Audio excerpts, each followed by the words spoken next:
ہر 40 second میں ایک بندہ خودکشی کر رہا ہے. کیوں کرتے ہیں لوگ خودکشی؟ As a Muslim, we believe in the day of judgment. I was there, I am there, I will be there for you.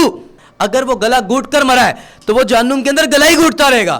اگر پہاڑ سے گر کر مرا ہے تو وہ جہنم کے اندر بلندی سے گرتا ہی رہے گا. فرمایا وَإِذَا سَأَلَكَ عِبَادِي عَنِّي فَإِنِّي قَرِيبٌ. نبی کریم صلی اللہ علیہ وسلم نے ارشاد فرمایا جب کوئی پریشانی آئے، مصیبت آئے تو میری پریشانیوں کو یاد کر لینا. وَلَا تُلْقُوا بِأَيْدِيكُمْ إِلَى التَّهْلُكَةِ. Allah will never disappoint you. Stay happy, keep others happy and convey this message to others. بعض اوقات ایسے حالات پیدا ہو جاتے ہیں، ایسے لگتا ہے کہ دنیا ختم ہو گئی، اب کوئی اور راستہ باقی نہیں ہے. When these circumstances are developed, یہ حالات کب پیدا ہوتے ہیں؟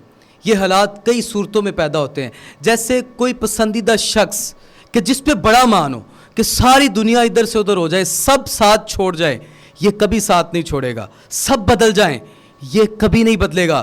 لیکن وہ ساتھ چھوڑ دے، وہ ڈمپ کر دے ٹیشو پیپر کی طرح استعمال کر کے. یا کاروباری پریشانیاں بہت زیادہ بڑھ جائیں، ڈپریشن، انزائٹی بہت زیادہ بڑھ جائے، یا پسند کی شادی میں رکاوٹ، یا امتحان میں ناکامی. یہ وہ ساری وجوہات ہیں جن کی بنا پر پیدا ہونے والے ذہنی دباؤ کی وجہ سے یہ حالات پیدا ہوتے ہیں. اور ان حالات کے اندر کئی افراد خودکشی کی طرف چلے جاتے ہیں. اور یہی آج کا ہمارا موضوع ہے. Why the discussion is important on this topic. کیوں ضروری ہے خودکشی کے اوپر بیان کرنا، خودکشی کے اوپر گفتگو کرنا کیوں ضروری ہے؟ دنیا کے اندر ایک رپورٹ کے مطابق ہر 40 سیکنڈ میں ایک بندہ خودکشی کر رہا ہے. کیوں کرتے ہیں لوگ خودکشی؟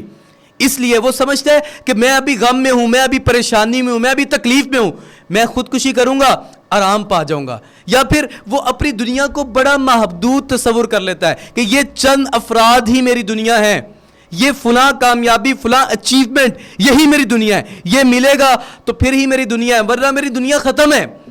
اس لیے پھر افراد خودکشی کرتے ہیں. لیکن ریممبر دس تھنگ، اس بات کو ذہن نشین کر لیں کہ خودکشی غموں سے، پریشانیوں سے، مصیبتوں سے نجات کا ذریعہ نہیں ہے، بلکہ خودکشی موجودہ غموں سے کئی بڑھ کر بڑے غموں، پریشانیوں، مصیبتوں میں خود کو ڈالنے کا احمقانہ فعل ہے. اور as a Muslim we believe in the day of judgement. ہمارا آخرت پر ایمان ہے. یہ زندگی حقیقی زندگی نہیں ہے. اس کے بعد ہمیں اٹھایا جائے گا، پھر اس کے بعد ایک زندگی شروع ہوگی جو حقیقی دائمی ابدی زندگی ہے. اور اس زندگی کے حوالے سے نبی کریم صلی اللہ علیہ وسلم نے ارشاد فرمایا، صحیح بخاری کی حدیث ہے، فرمایا جو شخص خودکشی کرے گا، جس طریقے سے خودکشی کرے گا، جہنم کے اندر اسی طریقے کے ساتھ عذاب دیا جاتا رہے گا. مزید روایات ہیں، اگر وہ گلا گھونٹ کر مرا ہے تو وہ جہنم کے اندر گلا ہی گھونٹتا رہے گا. اگر پہاڑ سے گر کر مرا ہے تو وہ جہنم کے اندر بلندی سے گرتا ہی رہے گا. اگر وہ زہر کھا کر مرا ہے جہنم کے اندر زہر ہی کھاتا رہے گا. اگر وہ لوہے کے ہتھیار کے ذریعے سے خود کو مارا ہے اس نے، جہنم کے اندر اسی ذریعے سے وہ خود کو لوہے کے ہتھیار سے خود کو مارتا رہے گا.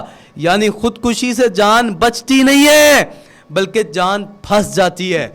اور یہ بھی بات یاد رکھیں، آخرت سے ہٹ کر اگر ہم بات کریں کہ اگر خودکشی کی، آپ خودکشی کریں گے، خودکشی کا نقصان آپ کو ہے.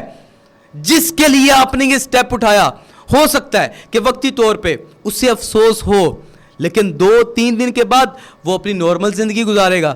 خودکشی کا نقصان آپ کو ہوا. کیوں کسی کے لیے کر رہے ہیں؟ وہ تو آپ کو ڈیزرو ہی نہیں کرتا تھا، وہ تو مطلب کے لیے آپ کے ساتھ تھا. جب تک مطلب تھا آپ کے ساتھ تھا، مطلب پورا ہوا وہ سائیڈ پہ ہو گیا. وہ ویسے بھی اگر کسی کو کچھ مفت مل جائے یا اوقات سے زیادہ مل جائے، اس کو اس کی قدر نہیں ہوتی. کیوں آپ بے قدرے کے لیے اپنی دنیا بھی تباہ کر رہے ہیں، اپنی آخرت بھی تباہ کر رہے ہیں؟ اور کیوں سوچتے ہیں کہ میرا کوئی بھی نہیں ہے، مجھے کوئی نہیں سمجھتا، مجھ سے کوئی محبت نہیں کرتا، مجھے کوئی نہیں سنتا؟ دیکھیں قرآن فرمایا وَإِذَا سَأَلَكَ عِبَادِي عَنِّي فَإِنِّي قَرِيبٌ.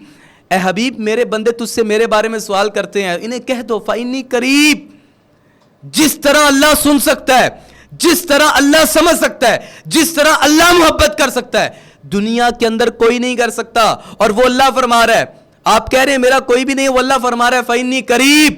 غور کریں، understand this verse. اللہ فرما رہا ہے فَإِنِّي قَرِيبٌ. I was there, I am there, I will be there for you. کیوں کہہ رہے ہو میرا کوئی نہیں ہے؟ ہے نا وہ اللہ، ہے نا وہ سننے والا، ہے نا وہ سمجھنے والا، ہے نا اس کی بارگاہ میں آؤ. فَأَيْنَ تَذْهَبُونَ. اللہ فرماتا ہے where are you going؟ تم کدھر جا رہے ہو؟